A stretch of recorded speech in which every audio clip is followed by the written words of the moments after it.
వాళ్లకు ఎవరైతే పర్మిషన్ ఇచ్చిర్రో వాళ్ళ భరతం కూడా పట్టాలని చెప్పేసి వాళ్ళు డిమాండ్ చేస్తున్నారు. మరి వీళ్ళ భరతం వాళ్ళ భరతం పడతారా, లేకుంటే ఈ ముగ్గురు ఎవరైతే ప్రభాసు, బాలకృష్ణ గారు, ఎవరైతే గోపీచంద్ వీళ్ళది కనుక తేలితే మరి వీళ్ళది ఆల్రెడీ ఒక అటువైపు ఆంధ్రప్రదేశ్లో ముఖ్యమంత్రి వాళ్ళ బావ, మరి ఈయననేమో గోపీచంద్ గారేమో వాళ్ళ అయ్యనేమో బ్రహ్మాండమైన పెద్ద డైరెక్టరు, సినిమా డైరెక్టరు, మరి ఆల్రెడీ ఈయననేమో పెద్ద స్టార్గా ఎదుగుతున్నటువంటి విజయ్ దేవరకొండ వాళ్ళ కులానికి సంబంధించినటువంటి వర్గము.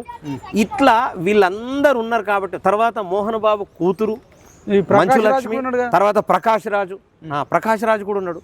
ప్రకాష్ రాజు ఇన్ని విలన్ క్యారెక్టర్లు చేసుకుంటా కోట్ల రూపాయలు సంపాదించేసి అడబెట్టుకుంటారు వీళ్ళంతా. నాకు అర్థం కాదు.